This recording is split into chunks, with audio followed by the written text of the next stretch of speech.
Bonjour à toutes et à tous, on se retrouve pour une nouvelle vidéo. Ça faisait super longtemps parce que j'avais mes examens et du coup je n'étais pas là. Mais là, normalement, si tout va bien, je suis de retour pour vous jouer de mauvais tours et pour vous parler de mon année qui s'est écoulée, de mes examens justement, hein, puisqu'on en parle. En gros, du coup, pour ceux qui n'ont pas suivi, j'ai sorti une vidéo il y a quelques temps déjà pour vous parler de ma rentrée en école d'art parce que je suis étudiante en art, plus précisément je suis étudiante en bande dessinée. Je vais vous parler un peu de mes principaux projets de l'année parce que je pense que c'est intéressant, je vais vous parler un petit peu de comment ça se passe pour faire une bande dessinée, je vais vous raconter là ce qui s'est passé pour mes examens. Je pense que c'est intéressant de raconter un peu tout ça parce que en vrai nous on n'a pas été beaucoup briefés. Puis voilà, s'il y a des futurs artistes parmi vous, ça peut peut-être les aider. Si vous connaissez des gens qui veulent rentrer dans mon école, vous pouvez toujours leur envoyer cette vidéo pour qu'ils voient un peu comment ça marche. Du coup, je vais vous raconter un petit peu les étapes d'un projet de bande dessinée parce que je pense que c'est un bon préambule pour la suite. Vous allez avoir besoin de ça pour comprendre certains trucs, il me semble. Du coup, en gros, les profs nous donnent une consigne et une technique, donc on va devoir réaliser un truc assez précis. Dans une technique précise, et on doit faire une BD de quelques pages pour chaque projet. L'objectif final c'est la BD de quelques pages, mais il y a plusieurs étapes avant d'en arriver là. La première chose à faire c'est de trouver une idée qui correspond à la consigne mais qui soit quand même personnelle. Et la deuxième étape c'est de faire un découpage, donc c'est-à-dire de montrer très rapidement, enfin tu fais ça vite fait au crayon, chaque case, qu'est-ce que tu veux mettre dans chaque case pour raconter l'histoire que tu as choisie. Cette étape là, genre ça va être très remanié, hein. Les profs ils vont dire ok ça il vaut mieux que t'enlèves cette case là, vaut mieux que t'en mettes une autre, machin, parce qu'on voit les profs 2 fois par semaine pour qu'ils nous guident un peu, nous disent un peu ce qu'ils en pensent. Après, on n'est pas toujours obligé d'appliquer leurs conseils, parce que c'est de l'art, c'est pas vrai ou faux, c'est ça me plaît ou ça me plaît pas. Après forcément c'est des professionnels donc ils ont pas non plus des conseils ultra merdiques, mais on peut décider de dire bah tiens moi je suis pas trop d'accord avec eux sur ce point là, je trouve que cette case là est intéressante comme ça, et au contraire on peut se dire ah tiens ils ont raison, je trouve que cette case là elle serait mieux comme ça. Puis parfois c'est l'inverse aussi, hein. Nous on est un peu déçus par un truc qu'on a fait et eux en fait ils vont trouver que cette partie là est bien. Et du coup après le découpage, donc après avoir décidé un petit peu de ce qu'on voulait faire vite fait, on doit rentrer dans un dessin plus pointu, le crayonné, donc on fait au crayon un dessin où là on va vraiment aller dans le détail de qu'est-ce qu'on veut mettre exactement dans chaque case. Simplement on utilise la technique qui est la plus facile, la technique un peu standard du crayon, comme ça voilà c'est pareil chez tout le monde et on voit vraiment exactement où sont les ombres aussi, etc. Et après ça on adapte le crayonné avec la technique finale, et du coup c'est là qu'on se retrouve avec le projet final finalement. Finalement. Premier projet de l'année, c'était du découpage collage, et oui, donc c'est-à-dire qu'on devait raconter la vie d'un personnage en 3 cases, donc on avait droit qu'à 3 moments de sa vie, 3 grandes pages à 3 comme ça, où on faisait du découpage collage avec, on devait découper les formes et tout pour arriver à raconter l'histoire du personnage finalement. Et la seule autre consigne qu'on avait, c'est qu'on piochait chacun un métier différent, donc qui serait le métier de notre personnage. Et j'avoue que j'ai pioché un métier trop stylé parce que j'ai eu drag queen et je trouve ça trop cool. Du coup j'ai dû faire de la documentation, donc j'ai dû faire des recherches sur les drag queens, j'ai dû chercher j'ai regardé RuPaul's Drag Race pour l'occasion, j'ai découvert un peu. C'est sympa mais c'est assez normé et je suis contente d'avoir vu aussi d'autres choses et de pas être restée que là-dessus, même si l'histoire que j'ai racontée au final reste assez normée. Et j'étais très hypée par ce sujet. Alors il y en a qui avaient chopé des métiers genre éboueur et ça peut être... Enfin il y a plein d'histoires à raconter avec les éboueurs et de toute façon on n'est pas dans une école où on porte moins d'intérêt à certaines personnes qu'à d'autres. Mais je trouvais ça quand même vachement stylé de tomber sur drag queen, j'avoue, je suis contente d'avoir eu ce sujet là. Le deuxième projet qu'on a eu c'est un projet à la gouache et on devait raconter l'histoire d'un intrus. Donc en gros l'idée c'était qu'il y avait un personnage qui se retrouvait dans un endroit où il est pas censé être, et les autres personnes ne se rendent pas compte qu'il est là, et il fait ses bails, genre on voit que ça fait longtemps qu'il est là et qu'il a ses habitudes dans ce lieu, mais en même temps il n'a pas le droit d'y être. Et moi du coup je trouvais ça, j'ai tout de suite pensé au fait de faire un enfant qui est intrus dans le monde des adultes. Et du coup l'histoire que j'ai racontée, elle se verra probablement pas très bien sur ce que je vais vous montrer, pour la très simple et bonne raison que je n'ai pas fini ce projet. Mais l'histoire en gros c'est un enfant dont les parents manquent d'amour, que ce soit l'un envers l'autre ou envers lui, et qui sont très violents entre eux, ils se battent, ils se disputent et tout. Et lui il en a marre de ça, et il a trouvé un moyen de passer chez ses voisins par le balcon. Et du coup il va chez ses voisins en scred, et ses voisins savent pas du tout qu'il est là. Et en fait ses voisins c'est un couple marié depuis longtemps qui s'aime vraiment très fort mais qui peut pas avoir d'enfants. que ça rend vraiment très triste, qui sont très tristes par rapport au fait de pas pouvoir faire d'enfants. Et du coup, en fait, sans le savoir, l'enfant, lui, il projette un peu cette idée de ces parents-là, ils seraient beaucoup mieux pour moi, on voit qu'ils s'aiment et tout. Et les deux parents, sans le savoir, ils ont un enfant d'une certaine manière. Et du coup, voilà, j'ai beaucoup aimé l'histoire que j'ai réussi à trouver avec ce projet, mais la technique de la gouache, je sais pas. En fait, ce qu'il faut savoir, c'est que nos profs sont plus susceptibles de nous donner des conseils du style la marque de la gouache ou le type de pinceau qu'il faut avoir, plutôt que des conseils vraiment pratiques de comment est-ce qu'on fait de la gouache. Du coup, moi je n'aimais pas ça, je n'arrivais pas à faire ça faisait des pâtés, j'arrivais pas à avoir de couleurs homogènes, j'ai vraiment galéré sur la gouache. En plus, c'est un peu la transition entre vouloir faire les choses à ma manière et comprendre la façon dont mon école veut que je fasse les choses. Alors là-dessus, c'est des trucs sur lesquels on sera peut-être pas tous d'accord. Dans la classe, on n'est pas tous d'accord sur ce sujet. Et moi, je suis à l'école pour apprendre et je vois pourquoi est-ce que l'école veut m'apprendre des choses comme ça, et si je veux faire les choses à ma manière, ça marche pas. Et là, je m'en suis particulièrement rendu compte sur la gouache. Alors je pense que dans tous les cas, j'aurais pas pu finir ce travail parce que vraiment la gouache, je n'y arrivais pas. Mais à ce moment-là, je voulais encore faire les choses dans mon style, dans mes habitudes, et en fait ça ne correspondait juste pas du tout à cette technique, et ça, c'était très très compliqué. Je suis un peu déçue, et je pense que vu que j'aime bien l'histoire, vu que j'aime bien ce que j'en ai fait, je pense que je vais, si j'ai le temps cet été, en faire une version avec une technique qui me plaît, et juste faire mes bails en fait. Troisième projet, c'est un projet à la plume et à l'encre de Chine. Donc chose intéressante, c'est un projet au trait. Il faut savoir qu'il y a plusieurs façons de dessiner, principalement deux façons, c'est au trait ou en masse. Et jusqu'ici, les deux projets étaient en masse. Quand vous faites du découpage, vous découpez des formes, alors que quand vous faites de la plume, vous dessinez un trait. C'est pareil, la gouache, il y a moyen techniquement de faire des traits, de contours, mais les profs ne voulaient pas trop qu'on fasse ça. L'objectif, c'était vraiment de faire des masses. Et après, la masse, c'est genre tu fais une forme, puis tu fais une deuxième forme pour l'ombre, ou alors tu fais un dégradé pour l'ombre, mais en gros voilà, ça c'est du travail en masse. En fait, ce que vous voyez ici sur ce compte, sur ma chaîne YouTube, les vidéos de dessin que je publie, c'est essentiellement du travail de masse en fait, mais que je fais sur ordinateur, donc c'est complètement différent. Et là, faut savoir que moi, en méthode tradi, comme on dit, donc c'est-à-dire traditionnelle de dessin, le trait c'est ce que je préfère. Du coup, la plume, j'ai été refaite. La plume, j'ai vraiment adoré ce projet, c'était vraiment trop cool.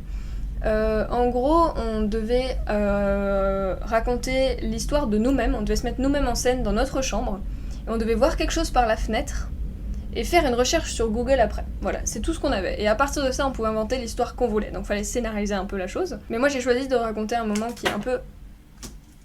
J'ai choisi de raconter un moment qui m'est réellement arrivé, à savoir ma rencontre avec mon animal ombre, c'est-à-dire la pie. Alors pour ceux qui sont pas trop dans le délire de sorcellerie, c'est un peu le principe d'animal totem, sauf qu'on n'utilise pas le mot totem parce que totem c'est amérindien et que moi je suis pas amérindienne. Mais en gros l'animal ombre, voilà, c'est l'animal qui nous correspond et qui va nous accompagner dans notre vie. On peut changer d'animal ombre mais c'est très rare. Par contre, tous les animaux peuvent représenter un signe. C'est-à-dire le fait de croiser un animal c'est toujours un signe, mais il y en a un en particulier. Il y a justement une pie là-bas sur le toit. Coucou, qui est vraiment notre animal ombre, et moi c'est la pie. Et du coup, la première fois où j'ai rencontré une pie, ça s'est vraiment passé comme ça, c'est-à-dire que je l'ai vue par la fenêtre, et on a eu un eye contact très long et très intense, et derrière j'ai été rechercher ce que ça signifiait d'avoir une pie comme animal ombre. Et j'ai découvert que ça signifiait l'accumulation de connaissances, ce que je trouve, ce qui me convient bien parce que je suis une personne très curieuse. Et du coup, j'ai choisi de raconter ce moment, alors je l'ai un peu scénarisé dans le truc, le personnage que j'incarne, ça lui fait remettre sa vie en question, cette idée d'accumulation de connaissances, parce qu'il se rend compte qu'il n'arrive pas à apprendre ses études, en fait, ça lui plaît pas, et du coup il n'arrive pas à apprendre, et là le fait de voir ça lui donne envie d'apprendre des choses qui le rendent curieux, à savoir en l'occurrence des trucs liés aux animaux. Et du coup je suis vraiment très fière de ce que j'ai fait sur ce projet. Alors autre petite contrainte, comme vous le voyez, on avait un nombre de cases. On avait 24 cases et elles devaient toutes faire la même taille et la même forme, qu'il y en avait le même nombre de cases par page. Donc moi par exemple j'ai fait 4 cases par page, donc ça fait qu'au total j'avais 6 pages. Il y a des personnes qui ont fait que 6 cases par page et qui du coup avaient 4 pages. Il y a des personnes qui ont fait 2 cases par page et qui du coup avaient 12 pages. Et 12 ça fait beaucoup. Et du coup moi j'ai beaucoup aimé ce projet là. Et alors toutes les images sont faites à partir de photos. Et là j'ai fait du réalisme. Ça je suis trop heureuse d'avoir fait un travail vraiment réaliste à ce point, je me dis c'est vraiment du challenge. Et après ouais je suis partie vraiment de photos, donc c'est-à-dire j'ai fait une session photo où j'ai pris des photos toute une après-midi et qui m'ont servi de référence pour mes 24 pages. Il y en a 2-3 où je les ai faites plus tard, mais voilà, en gros c'est ça qui s'est passé. Je trouve que le résultat est vraiment charmé et les profs étaient d'accord avec moi sur ce sujet. Je crois que c'est mon travail préféré. Après c'est pas forcément le travail dont je suis la plus fière parce qu'en vrai du coup il y avait quand même moins de challenge, même s'il y avait un peu de challenge vis-à-vis du réalisme, mais pas tellement en vrai. Mais par contre ouais il y a le projet suivant auquel je viens, lui j'en suis vraiment plus fière parce que genre c'est vraiment un truc où je me suis sentie challengée et j'ai vraiment mis le paquet pour que ça fonctionne finalement. 4e projet de l'année, donc là ici en juin, carte à gratter. Donc la carte à gratter, vous avez une feuille noire, un scalpel et vous faites gratte, vous enlevez le noir et en fait ça fait du blanc en dessous. La seule consigne qu'on avait, c'est qu'on devait raconter sur cette carte à gratter un cauchemar. Et les profs nous ont donné une espèce de petit guide, ils nous ont dit vous partez pas dans tous les sens, parce que parfois nos rêves, vraiment cauchemars, ils peuvent partir un peu dans tous les sens, il peut y avoir plein de trucs. Et ils disent vous partez pas trop dans tous les sens, vous essayez d'avoir une idée de base et d'avoir un fil conducteur et de suivre ce fil conducteur. Et moi, je suis assez rapidement ce que je voulais faire. Petit trigger warning, il y a du cul. Voilà, j'ai montré des images un peu pornographiques finalement à mes professeurs.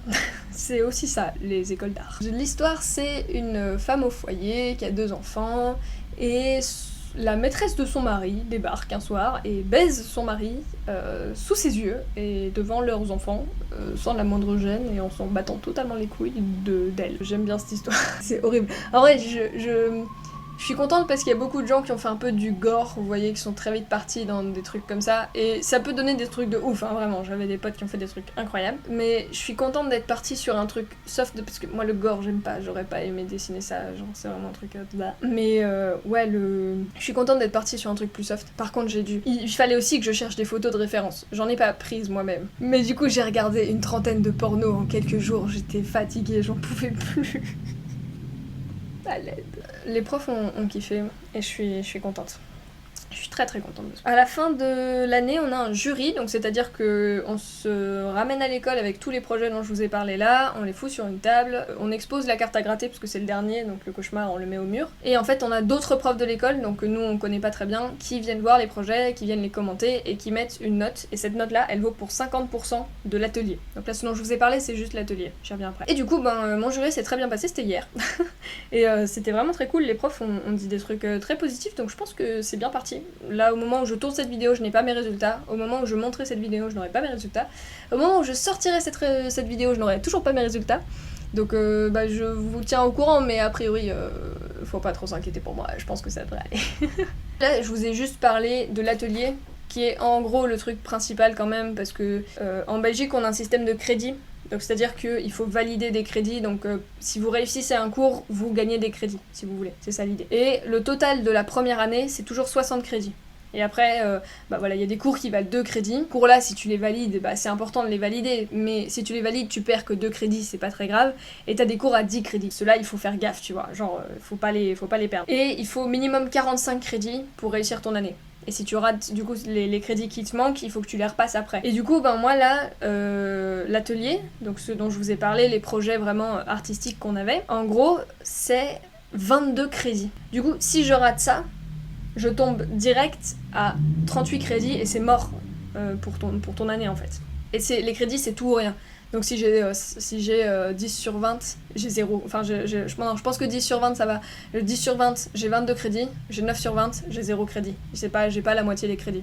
C'est tout ou rien. Et du coup, l'atelier, il faut absolument le réussir pour passer son année. Non, c'est juste mort. Il y a quand même plein d'autres cours qui valent plein d'autres crédits. On a des cours de philo, on a des cours de littérature, on a des cours de narration, des cours de scénario. Oui, c'est 2 choses différentes. On a 2 cours différents pour ça. On a des cours de sémiologie, des cours de typographie, un cours de théorie des médias, des cours de dessin d'expression dans lesquels on va faire du modèle vivant. Je vais vous montrer un peu ce qu'on a fait en modèle vivant aussi, et des perspectives tout simplement. Et on a aussi un cours d'anatomie. Petite anecdote un peu intéressante, l'anatomie c'est considéré comme du paramédical, y compris à des fins artistiques. Donc moi j'apprends l'anatomie pour savoir dessiner le corps bien. Mais factuellement, en fait, je fais du paramédical. Après voilà, du coup je peux vous dire où est-ce que vous avez mal, après pourquoi vous avez mal et comment vous soignez, ça je peux pas vous aider, désolée. Mon année s'est vraiment très bien passée, c'était une année de folie, malgré le fait que j'ai une grosse partie en distanciel. J'ai eu de la chance en fait parce que les cours, là les derniers cours dont je vous ai parlé, donc modèle vivant, anatomie et atelier, en fait ces cours là ils étaient en présentiel parce que tu peux pas faire autrement en fait. Et du coup ça c'était quand même cool, j'avais pas full distanciel et ça je suis bien contente. Et après les cours théoriques ils étaient en distanciel et en vrai il y avait beaucoup de positifs. Et en vrai ça apportait aussi du positif. Mais sur la fin j'ai eu du mal à m'accrocher. Genre sur les derniers mois avant les examens, le mois d'avril, mai, avec tout ce qui s'est passé dans ma vie à ce moment-là en plus, j'avais vraiment du mal à m'accrocher aux cours théoriques. Mais j'ai tenu, bon. On verra comment ça se passe l'année prochaine, mais je pense que j'ai plus de jugeote qu'au début de l'année dernière et que j'arriverai mieux à me mettre en place dès le début de l'année aussi. Et je pense que ça va mieux se passer quoi qu'il arrive en fait. Alors cet été il va se passer plein de trucs en vrai. Cet été, une vidéo par semaine sur cette chaîne YouTube. Et oui, si tout va bien, c'est exactement ce qui va se passer. Je suis trop heureuse de pouvoir vous annoncer ça. S'il n'y a pas une vidéo une semaine, vous inquiétez pas, hein, c'est pas très grave. Du coup, ouais, j'ai déjà un petit programme, j'ai plein de trucs. J'ai vraiment envie de vous parler de plein de trucs, ça va être trop cool. Je serai également active sur les autres réseaux sociaux, donc sur mes comptes Insta. Sur mon compte Insta, l'atelier de la sorcière. Il y aura bientôt les projets dont je vous ai parlé là maintenant qui seront disponibles et que vous pourrez regarder d'un peu plus près. Enfin, pas vraiment, c'est Instagram, c'est pas spécialement plus grand. Mais voilà, ils seront là. Vous aurez bien sûr mon compte Les Petits Cunus qui reste actif, Petit Tipi des Bois qui reste active, et je vais essayer d'aller à fond dedans, vraiment d'être très présente. Vous avez Wattpad aussi, hein, sur lequel il y a bientôt mon livre Sexualité qui va revenir. J'ai vraiment trop hâte de vous y retrouver. J'espère que vous serez au rendez-vous. Ça va être le feu, vraiment. J'espère que ça va être le feu. Ne vous attendez à rien, mais j'ai d'autres plans. Et notamment, peut-être que bientôt, vous pourrez soutenir financièrement mon travail en échange d'une petite création personnelle, voilà. Il faut encore que j'y réfléchisse. Après, si ça vous intéresse, n'hésitez pas déjà à me le dire dans les commentaires, déjà pour le référencement, et ensuite, tout simplement parce que je ne sais pas si ça intéresse des gens. Voilà. Tel est également mon problème, c'est que bon, c'est facile de dire j'ai envie de faire ça, mais j'ai pas envie de mettre plein d'argent là-dedans et qu'au final je me retrouve avec du stock. À part ça, du coup, de toute façon, je vous tiens au courant parce qu'il y aura une vidéo par semaine, vraiment retenez ça, et j'espère que ces vidéos vous plairont, j'espère que vous n'en avez pas marre de ma tête, et merci beaucoup d'avoir regardé cette vidéo. Je vous souhaite vraiment une très belle journée, un très bon week-end, une très belle fin d'année, courage à ceux qui ont encore peut-être des épreuves et tout ça, vraiment beaucoup d'amour pour vous tous, c'est le plus important. Bye bye!